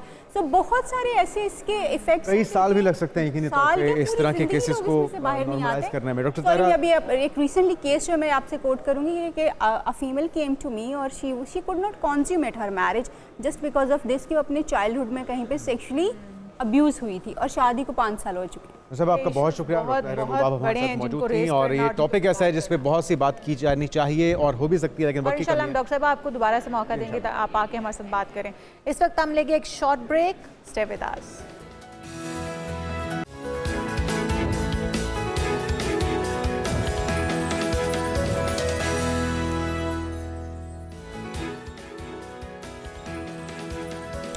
नाज़रीन आपको वेलकम कहेंगे एक बार फिर से, और सुबह खैर। उम्मीद है आपकी सुबह खैरियत से गुजर रही होगी। कुछ बात हो जाए ख़वातीन के हुकूक़ की और बराबरी की, क्योंकि आज वर्ल्ड इक्वालिटी डे भी मनाया जा रहा है ख़वातीन का। तो ख़वातीन को नाज़रीन मुसावियाना हुकूक़ देने की जद्दोजहद सदियों से जारी है, और कई ममालिक में ख़वातीन के हवाले से कैंपेन्स भी चलाई जाती हैं, उनको मर्दों के शाना बशाना तमाम शोबों में काम करने का मौका भी मिलता है। लेकिन कई मुल्कों में अभी भी इस हवाले से बहुत काम होना बाकी है, और मेरे ख्याल में पाकिस्तान भी उन्हीं ममालिक में से एक है। बहुत सारे ममालिक अभी भी ऐसे हैं जहाँ पर ख़वातीन के हकूक़ सल्ब कर लिए जाते हैं, ख़वातीन को बोलने का राइट नहीं दिया जाता, उनका इस्तेसाल होता है। तो हमें इक्वलिटी डे मनाने का मकसद ये भी होता है कि हम उन पॉइंट्स को रेज़ कर सकें जिनकी वजह से ख़वातीन के हकूक़ सल्ब हो रहे हैं। 1920 में 26 अगस्त को अमेरिका में ये ख़वातीन का ये दिन मनाया गया था। उनको वोट देने का हक दिया गया था, और फिर उसी की याद में इस दिन को हर साल मनाया जाता है। कमोबेश 1 सदी पहले इस रोज़ अमेरिका में शहरियों को उनकी जिन्स की बुनियाद पर वोट डालने का हक दिया गया, जिसके लिए अमरीकी आइन में 19वीं तरमीम की गई, और इसमें वफाकी हुकूमत और रियासतों को उस अमर का पाबंद बनाया गया कि किसी को इसकी जिन्स की बुनियाद पर वोट डालने से रोका नहीं जाएगा। लेकिन ये मगरिब ममालिक हों या फिर एशियन कंट्रीज़ हों, हर जगह पर एक ही, जैसे हम देख रहे हैं मामलात हैं, एक ही तरह का ख़वातीन के साथ रवैया रखा जाता है। वैसे बीइंग पाकिस्तानी और बीइंग मुस्लिम, हमें तो ये बात 1400 साल पहले हमारे मज़हब ने भी जो ख़वातीन के हुकूक़ हैं उसकी जो काबिश हो चुकी है, और किस तरह से बच्चियों को ज़िंदा दरगोर किया किया जाता था। आका दो जहां हज़रत मोहम्मद मुस्तफ़ा सल्लल्लाहु अलैहि वसल्लम ने दीन को जब मुकम्मल किया तो उन्होंने ख़वातीन के हुकूक़ को ना सिर्फ अहमियत दी है बल्कि उसके अंदर किसी किस्म की कोई इबाहम नहीं रखा गया। तो हमें सिर्फ मगरिब की तकलीद नहीं करनी चाहिए, हमें उनकी तालीमात की ज़रूरत भी नहीं है, हमें तो ख़ुद अपने दीन के अंदर भी बल्कि मर्दों को तंबीह दिया गया है कि ख़वातीन के मामले में अल्लाह से डरो, ये भी कहा गया है। तो जहाँ पर हमें इतना वाज़ेह अल्फाज में बता दिया गया है पर फिर भी हम अगर ख़वातीन का इस्तेसाल करते हैं तो मेरे ख्याल में हमें नहीं करना चाहिए। हम अपने मेहमान को भी मद्दू करते हैं बिल्कुल, और हमारे साथ स्टूडियोज़ में मौजूद हैं फरवा वहीद साहिबा, सीनियर एंकर पर्सन हैं, आपको वेलकम कहते हैं। और आज के इस टॉपिक पे किसी किस्म की कुछ सियासी तो गुफ्तगू के लिए हमने आपको बिल्कुल नहीं बुलाया, आपको अंदाज़ा हो चुका होगा। आपके ख्याल में फरवा, जो हमने आगाज़ में बात भी की है कि हमें ज़रूरत क्यों पेश आती है कि हम मगरिब के हवाले दें, हमारे तो अपने दीन के अंदर बड़ा वाज़ेह हो चुका है कि ख़वातीन के हुकूक़ क्या हैं, उनकी अहमियत क्या है, तो फिर उसके बावजूद बुनियादी ज़रूरियात से क्यों महरूम है हमारे माशरे में ख़वातीन? Thank you so much for inviting me and good morning to you. बड़ा अच्छा टॉपिक भी है, मौका भी है और सवाल भी है। मैं थोड़ा सा इसको पहले रिलीजियस पॉइंट ऑफ व्यू से, अब ज़ाहिर है कि हम एज अ मुस्लिम फॉलो करते हैं अपने इस्लाम को, तो उसमें एक बेहतरीन मिसाल मिलती है हज़रत खदीजा रज़ी अल्लाह अन्हा की, जो उस वक्त में कि जब बच्चियों को ज़िंदा दफन कर दिया जाता था वो तिजारत कर रही थी और बड़ी स्ट्रॉन्ग तिजारत कर रही थी और बापर्दा थी। और इससे हमें एक मिसाल मिलती है कि आज से 1400 साल पहले भी ख़वातीन एम्पावर्ड थी। बिल्कुल। अब आज के दौर के साथ अगर इसको रिलेट किया जाए, मतलब जैसा कि आपने बताया कि औरतों के मामलों में डरो, अल्लाह ताला ने हुक्म दिया, सूरह निसा पूरी ख़वातीन के राइट्स और शादी के मामलात उस पर है, उसका तर्जुमा पढ़ लिया जाए। लेकिन अगर हम एज अ पाकिस्तानी इसको डिस्कस करें तो आज भी अफसोस होता है कि जब हम केपी वाली साइड पे चले जाएं या पंजाब के साउदर्न साइड्स पर चली जाएं या बलूचिस्तान के कुछ ऐसे इलाकों में चले जाएं तो वहाँ पर बड़े फ़ख्र से ये बताया जाता है कि हम अपनी बच्चियों को, छोटी बच्चियों को इनिशियल तालीम तो देते हैं मगर फिर हम उन्हें पढ़ने नहीं देते। बिल्कुल ऐसे। और फिर ऐसे भी इलाके हैं जहाँ पर उन्हें अपनी पसंद की शादी करने की इजाज़त नहीं होती, जॉब करने की इजाज़त नहीं, शादी कर दी जाती है बच्चियों की। हाँ, और अगर प्रॉपर्टी जायदाद बाहर ना जाए, मतलब हमारे यहाँ पर जो जिसे कहते हैं ना इक्वालिटी की बुनियाद पे अपॉर्चुनिटीज़ हैं। I am glad that you sitting in between two women, लेकिन इट्स जस्ट इन लाहौर, ये पूरी पाकिस्तान में नहीं होता है और ये पूरी दुनिया में भी नहीं है। अफसोस की बात है। लेकिन फरवा, अगर हम पाकिस्तानी की बात करें तो पहली खातून वज़ीर आज़म बेनज़ीर भुट्टो साहिबा इस वक्त जब हम ये बात कर रहे हैं, प्रोग्राम कर रहे हैं, पंजाब की वज़ीर आला एक खातून है और बड़ी धड़ल्ले वाली, बड़ी मजबूत और बड़ी अच्छे तरीके से अपनी जिम्मेदारियाँ सर अंजाम दे रही हैं। तो ऐसे माशरे के अंदर जहाँ पे बड़ी खूबसूरत मिसालें भी मौजूद हैं, हम क्यों इसके जो बुनियादी हुकूक है उस पर आज भी बात कर रहे हैं? कल जो वाक़या पेश आया कराची में, 12 साल बच्चे की बोरीबंद लाश मिली है और वो भी तशद्दुद ज़दा, तो कहाँ कमी रह गई? देखिए, ये एक तो जो रेप केसेस हैं हमारे मुल्क में, अफसोस की बात यह है कि बहुत ज़्यादा बढ़ते जा रहे हैं और इसमें कहने में कोई आड़ नहीं है। जितनी ये जो वाक़यात हैं बच्चियों के साथ होते हैं, इससे ज़्यादा एक रिपोर्ट के मुताबिक बच्चों के साथ होते हैं। तो उस पर कोई गुफ्तगू नहीं करता है, इस पर बात करनी चाहिए और इसमें भी इक्वलिटी होनी चाहिए, चाहे वो बच्चा है या बच्ची है। हमें अवेयरनेस फैलानी चाहिए इस मामले में। और प्रॉब्लम ये है कि आपको वो रानीपुर वाला वाक़या याद होगा, 1 साल हो गया, 2023 में वो वाक़या पेश आया था, उसकी वीडियो मंजर आम पर है, लेकिन उस पर कोई पेशरफ नहीं हुई। तो उसका मतलब है कि इस मामले में तो हम बिल्कुल ही एक जिसे कहते हैं ना कि लापरवाह सोसाइटी बन चुके हैं। हमारा जस्टिस सिस्टम जो है वो दुनिया के बदतरीन जस्टिस सिस्टम की रैंकिंग में चला गया हुआ है। कहाँ तो हम 50-55 हज़ार से ऊपर केसेस पेंडिंग हैं।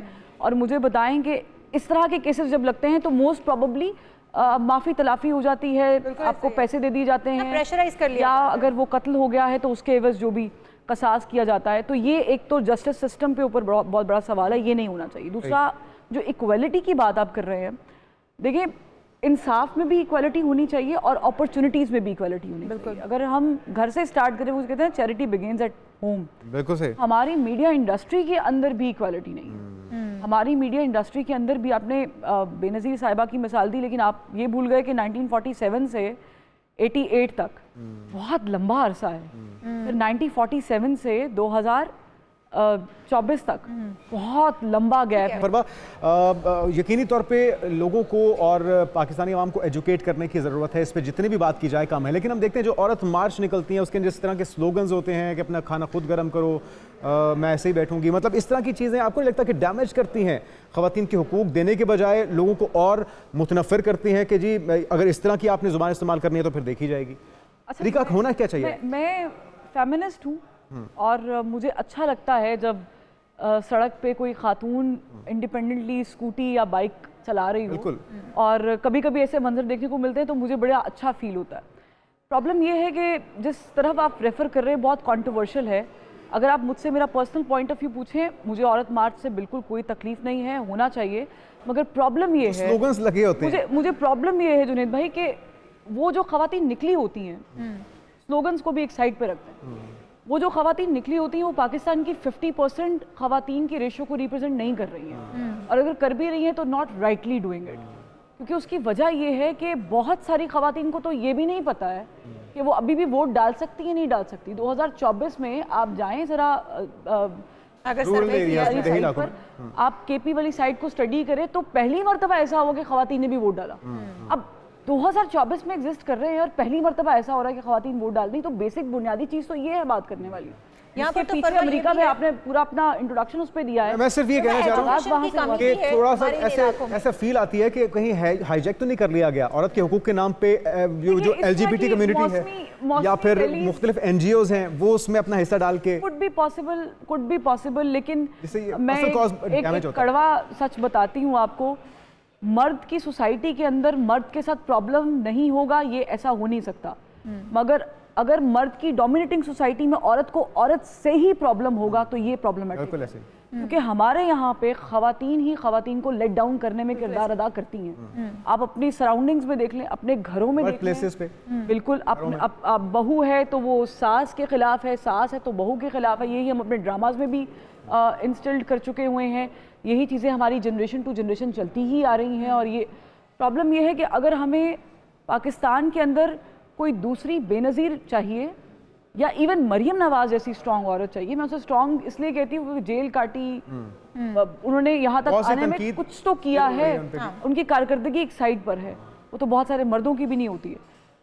अगर आपको फातिमा जिन्ना जैसे स्ट्रॉन्ग कैरेक्टर्स चाहिए, इवन अगर आपको इशाल जैसी या मेरे जैसी थोड़ी बहुत कॉन्फिडेंस रखने वाली लड़की चाहिए, तो फिर आपको अपने बच्चों को बचपन से ही इक्वालिटी की बुनियाद पर चीज़ें देनी पड़ेंगी, पालना पड़ेगा। और उसमें आप ये नहीं कर सकते कि अब तालीम है तो इसने शादी कर लेनी है या इसने जॉब नहीं करनी। अपॉर्चुनिटीज़ तमाम लोगों के लिए इक्वल होनी चाहिए। और फिर आप देखिएगा कि जब औरत मर्द के शाना बशाना खड़ी होती है तो फिर उसकी मेरे नज़दीक तो कायद आज़म और फातिमा जिन्ना वाली मिसाल बनती है कि दो बहन भाई और जिनका विजन इतना क्लियर था कि उन्होंने अपने भाई को ना सिर्फ सपोर्ट किया, और उसके बाद भी बहुत बीसियों मिसालें मिलती हैं ख़वातीन की जिन्होंने मर्द के साथ। और देखें, behind every successful man there is a woman, but it's vice versa. बिल्कुल ऐसे ही है। अच्छा, अगर हम मसावात की बात ही कर रहे हैं, ख़वातीन के लिए कौन से बराबरी के हकूक़ हैं जो अभी हम समझते हैं कि होने चाहिए और नहीं है? देखिए, पहली बात है ख़वातीन को पढ़ाई मिलनी चाहिए, बिल्कुल, और उससे भी पहले कुछ इलाकों में खाना मिलना चाहिए। बिल्कुल ऐसे खाना एक बहुत बुनियादी चीज़ है। आज भी हमारे सिंध में माल न्यूट्रिशन की वजह से बहुत सारे बच्चे मर जाते हैं, ख़वातीन ज़चकी के दौरान मर जाती हैं, और हम 21वीं सदी में रह रहे हैं। तो हमारी गवर्नमेंट ने कभी इस पर सोचा नहीं है।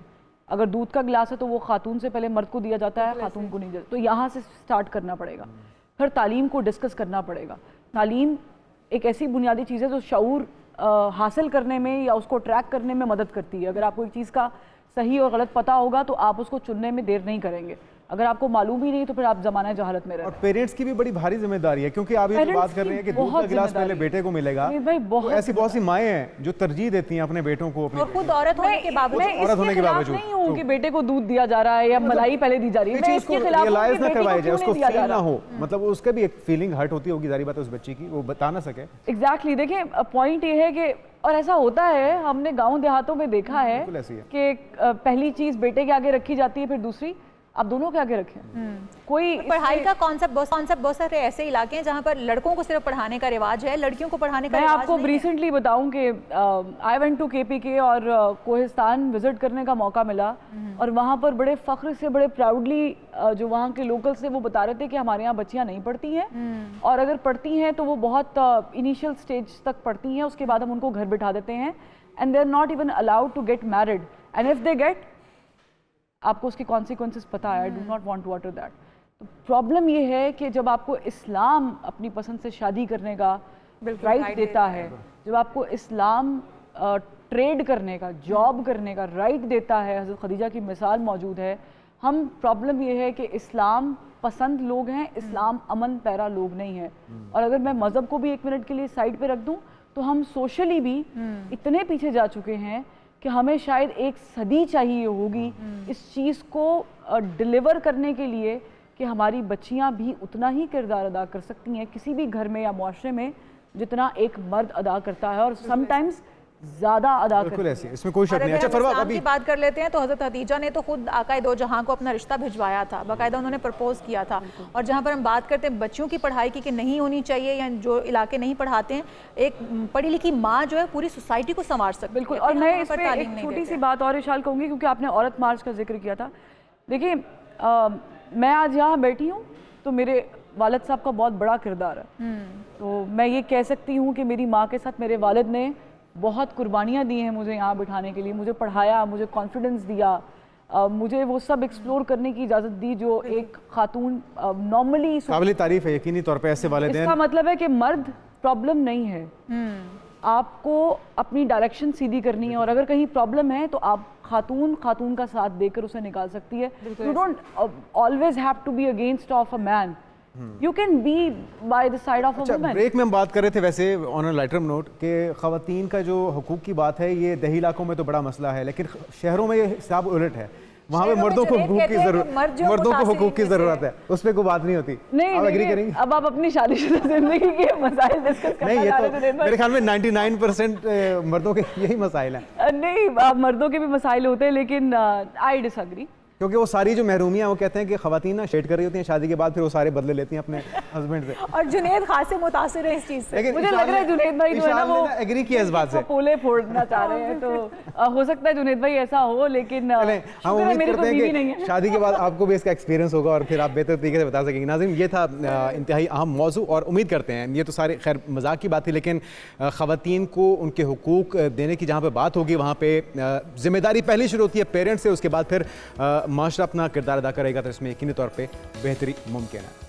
हम यहाँ पर एक ब्रेक ले लें। बिल्कुल। और फरवा, आपका बहुत शुक्रिया तशरीफ आवरी का, आपको दोबारा भी ज़हमत देते रहेंगे। आप दोनों को बाय द वे बहुत लेट हो गई लेकिन बहुत अच्छा शो कर रहे हैं। Thank you so much. बहुत मुबारक। Thank you so much. एक ब्रेक ले लेते हैं, ब्रेक के बाद दीगर इश्यूज पे बात होगी। स्टे विद अस।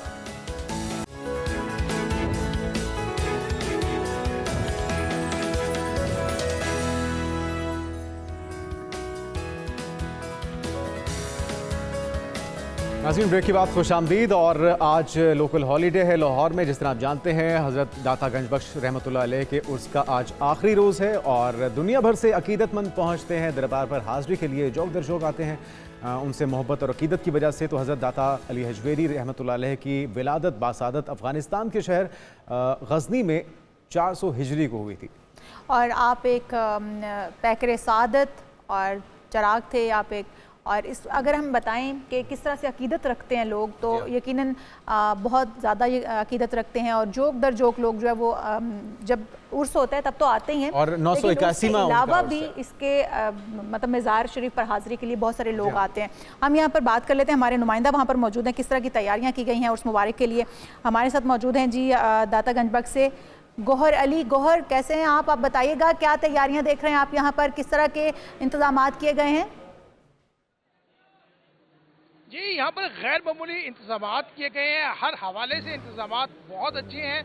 अकीदतमंदों और ज़ायरीन की आमद का सिलसिला जारी है। यही वो जगह है जो मरकज़ तजल्लियात है, जहाँ से हिदायत और रुश्द के सोते रवां होते हैं और हज़रत दाता गंजबख्श जो हैं वो तसव्वुफ़ के इमाम तस्वुर किए जाते हैं। इस्लाम में तसव्वुफ़ की बहुत अहमियत है, गैर मामूली अहमियत पर हवाले से जो है तसव्वुफ़ को उजागर किया गया है और तसव्वुफ़ की वजह से ही जो है वो मुसलमानों की फ़िक्र में पुख्तगी है। तो एक तरफ इस्लाम में जो है वो तसव्वुफ का जो है नज़रिया बहुत मुस्तहकम है और खानकाहों का नज़रिया जो है वो गैर मामूली तौर पर ठोस है, तो दूसरी तरफ जो है रस्म शब्बीरी की अदा तलकीन की गई है। इसलिए कहा जाता है कि निकल कर खानकाहों से अब अदा कर रस्म शब्बीरी। आज लाहौर में दादा साहब का एक तरफ उर्स है तो दूसरी तरफ हज़रत इमाम हुसैन अलैहिस्सलाम का चेहलुम भी है। तो ये इस्लाम जो है वो जहाँ तसव्वुफ का दर्स देता है, जहाँ फिक्री बालिदगी और इंसान की फिक्र की नशर नुमा करने की तलकीन करता है। ठीक है गौर, आपका बहुत शुक्रिया। हमारे साथ मौजूद हैं सेक्रेटरी औकाफ भी डॉक्टर ताहिर रज़ा बुखारी। डॉक्टर साहब, एक तो यकीनी तौर पे काबिल तारीफ़ हैं आपकी काविशें। आज आखिरी रोज़ है उर्स का, कितने तादाद में ज़ायरीन पहुँचे और क्या क्या चैलेंजेस रहे इंतज़ामात देखने में, मुकम्मल करने में आपको? आपका शुक्रिया अदा करता हूँ और मैं गौर साहब की रिपोर्टिंग उसको भी एक्नॉलेज और अप्रिशिएट करता हूँ।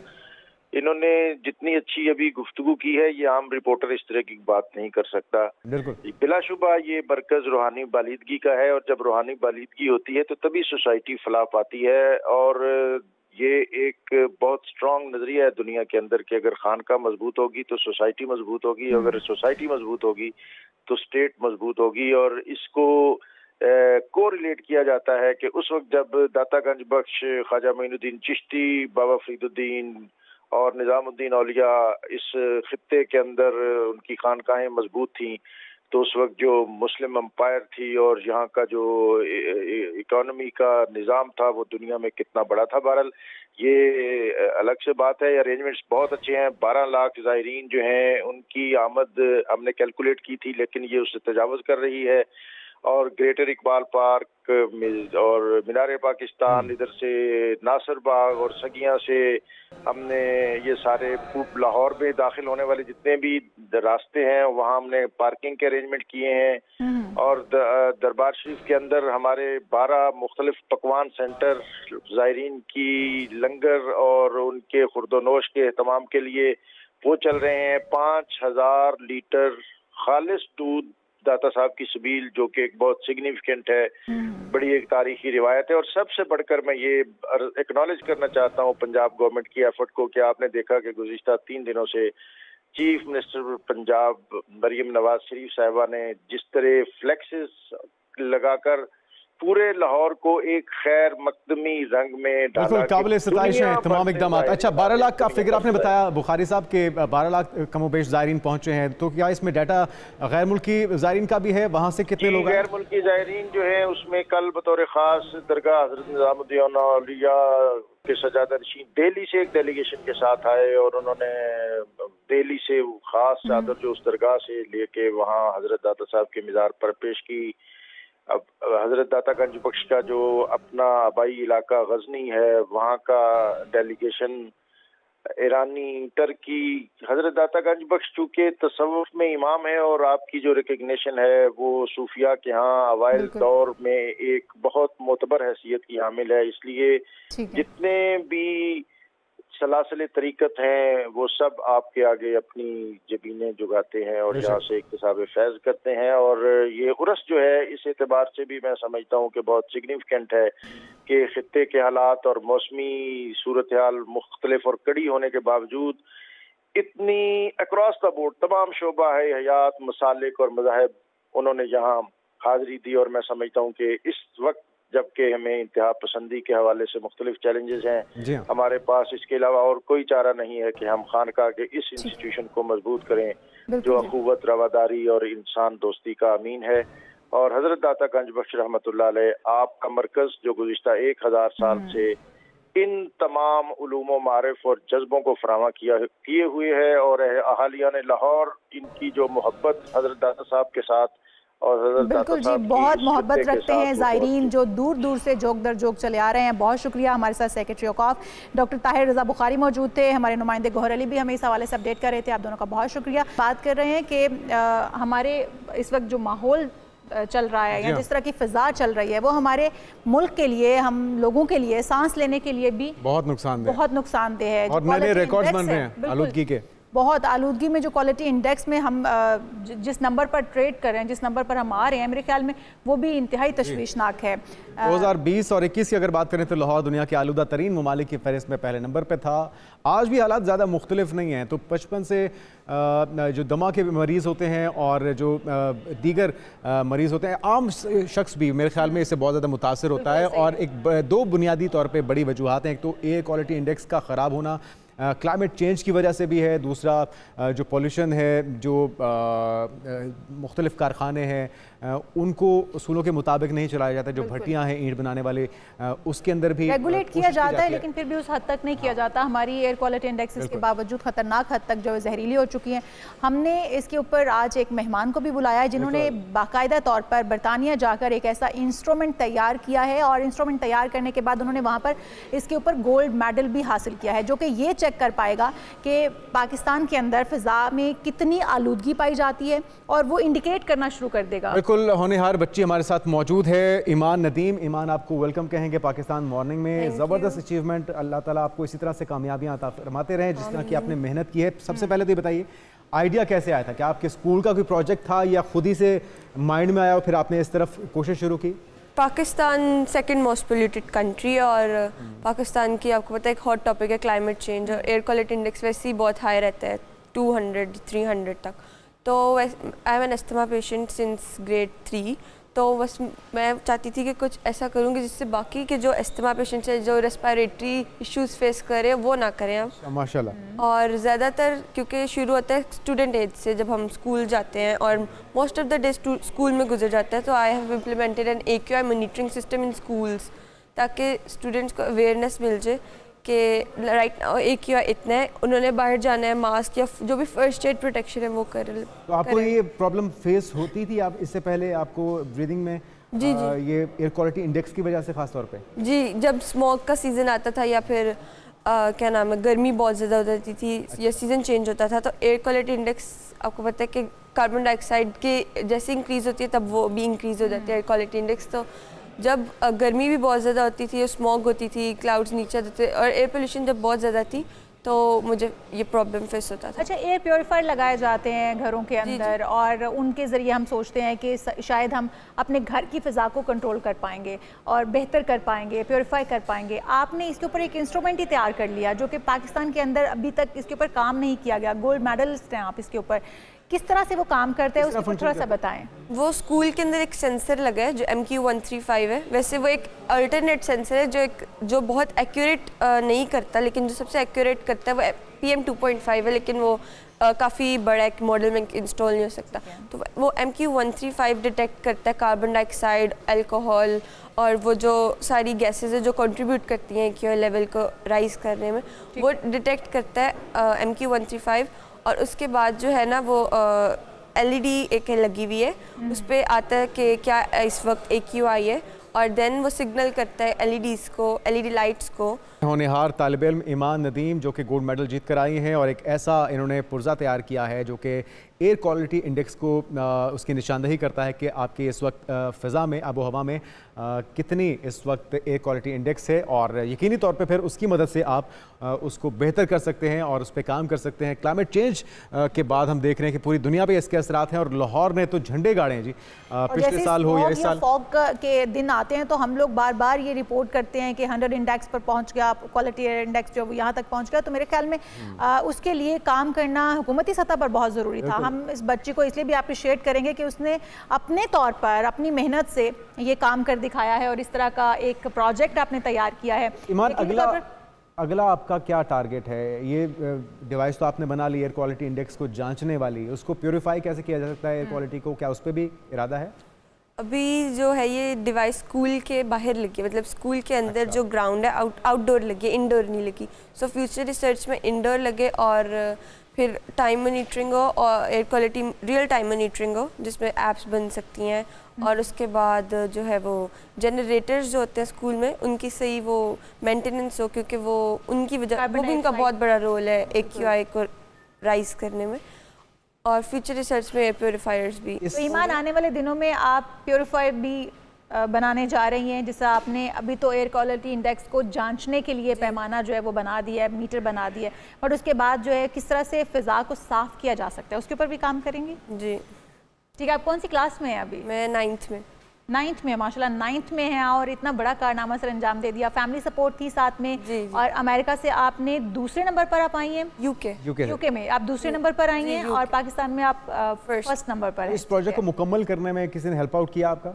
My family. अच्छा। और मेरे एक सर थे जिन्होंने मुझे कोडिंग और रोबोटिक्स की क्लासेस दी थी, उनका भी बहुत बड़ा रोल है इसमें, जो अब काम आया। सेल की मदद से चलती है, रिचार्जेबल है, किस तरह से ये अभी तो लैपटॉप के साथ कनेक्टेड है, लेकिन ये सेल के साथ भी कनेक्ट हो सकते हैं, सेल्स के साथ या सेल के साथ भी, कोई भी पावर सप्लाई के साथ। और ये मार्केट में भी इंट्रोड्यूस करने का इरादा है इसको सेल करने के लिए, अगर कोई इस्तेमाल करना चाहता है?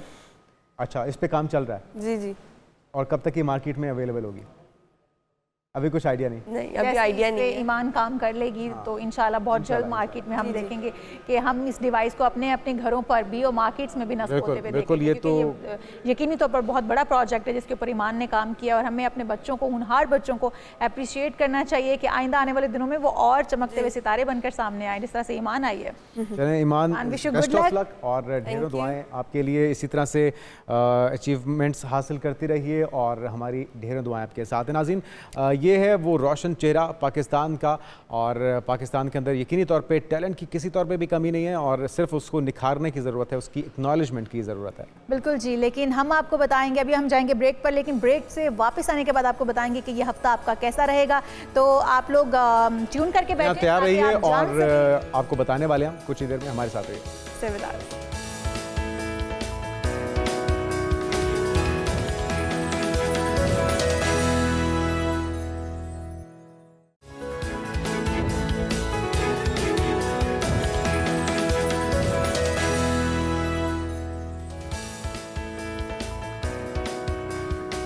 प्रोग्राम में एक बार फिर से आपको खुशामदीद कहेंगे। जनाब, आज आपका हफ्ता कैसा रहेगा, ये दिन कैसा रहेगा, ये हम सब सोच रहे होते हैं और इस पर हम लोग बहुत सारी चीज़ें सर्च कर रहे होते हैं क्योंकि हम बहुत सारे नए प्लान्स बनाने जा रहे होते हैं, बहुत कुछ नया करने जा रहे होते हैं।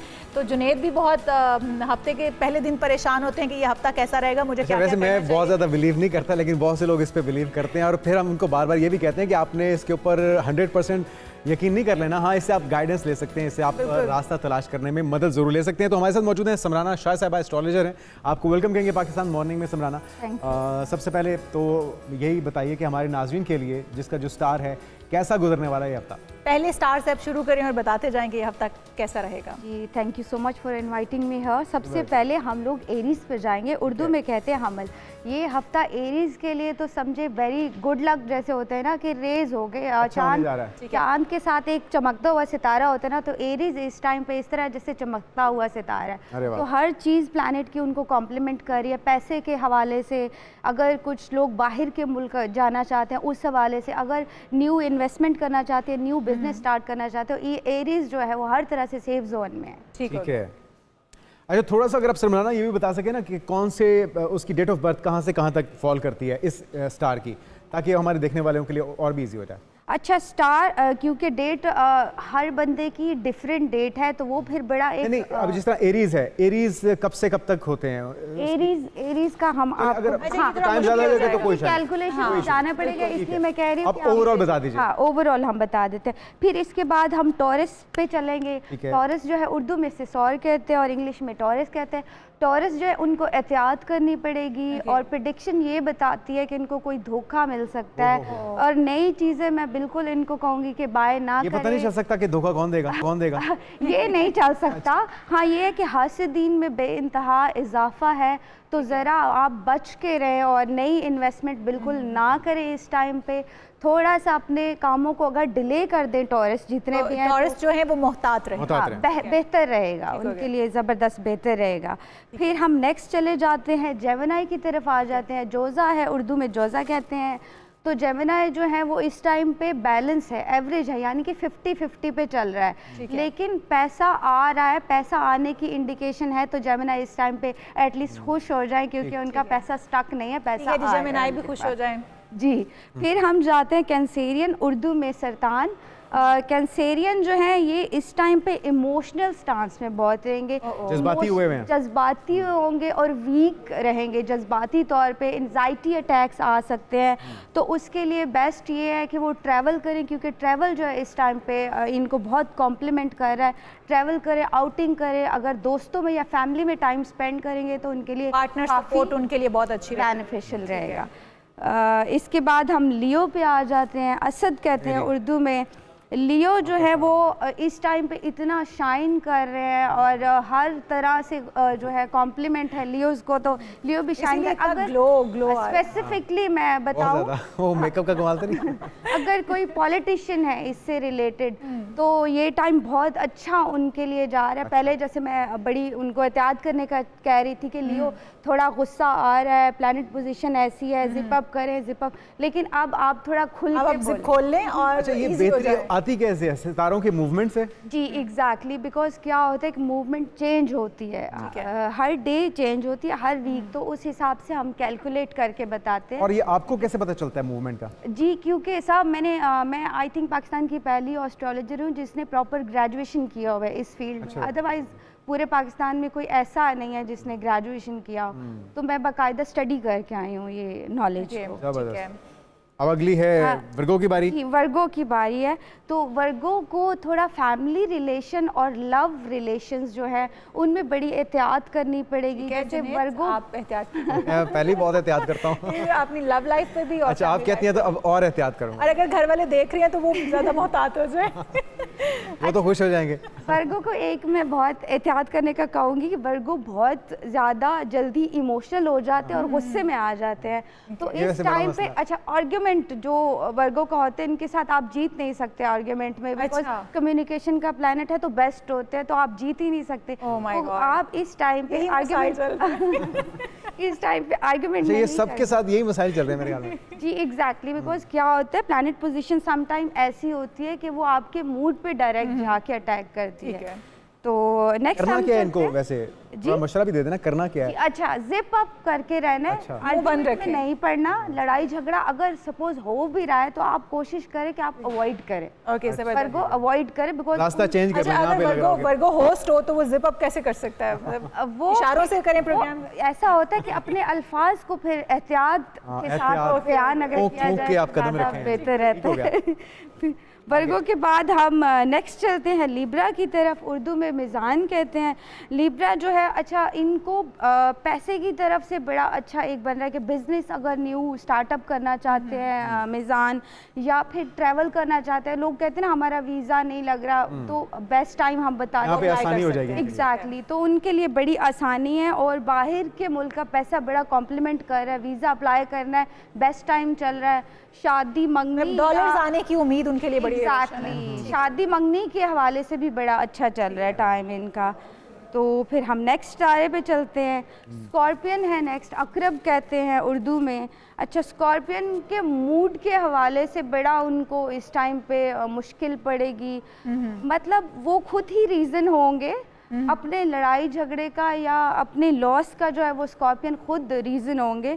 हमारे बड़े बड़े पॉलिटिशियंस भी इस से रिलेटेड है, तो मैं इस टाइम पे उनको मशवरा दूंगी कि कोई भी बयान देने से पहले आपने दफ़ा जो है वो सोचना है और सोचने के बाद कोई भी बयान जरूरी है। बिल्कुल बिल्कुल बिल्कुल। हम नेक्स्ट तारे पे चलते हैं, सेजिटेरियस हैं, उर्दू में कॉस कहते हैं।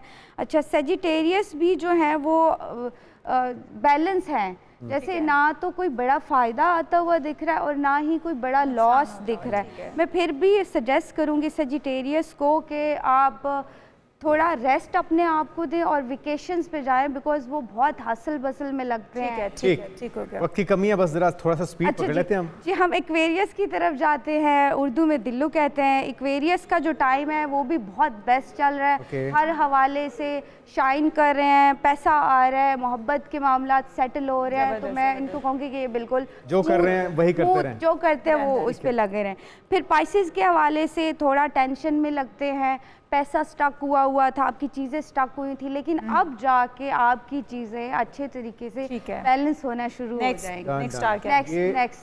हो गया कंप्लीट? जी जी जी। चलें जी, ये था हफ्ता कैसा गुजरने वाला है, क्या एहतियात करनी है और क्या कुछ करना है, ये आपने जाना। और आखिर में थोड़ा सा मौसम की बात हो जाए तो सिंध में मॉनसून के नए स्पेल की एंट्री नाज़रीन होने जा रही है और महकमा मौसमियात ने कराची में तेज़ बारिश की पेशगोई भी कर दी है। और मौसम का हाल बताने वालों का ये कहना है कि सिंध में मॉनसून का नया स्पेल 26 अगस्त से दाखिल होने जा रहा है। बिल्कुल जी, मॉनसून के स्पेल के दौरान कराची में 27 अगस्त के बाद तेज़ बारिशों का इम्कान है। बारिश के बायस मुख्तलिफ इलाकों में अर्बन फ्लडिंग का खदशा जाहिर किया जा रहा है, लेकिन तेज़ बारिश की पेशगोई पर कराची में अर्बन एमरजेंसी नाफिज कर दी गई है। एहतियात बरतें, बाहर निकलने से गुरेज करें और जो जिस तरह हम कहते हैं कि इलेक्ट्रिक पोल के पास जाने से, तारों के पास जाने से आप गुरेज करें और अपने आप को महफूज रखें। हमारा प्रोग्राम का वक्त क्योंकि ख़त्म हो चुका है, हमें दीजिए इजाज़त। अगले प्रोग्राम में फिर हाजिर होंगे, तब तक के लिए अल्लाह हाफ़िज़।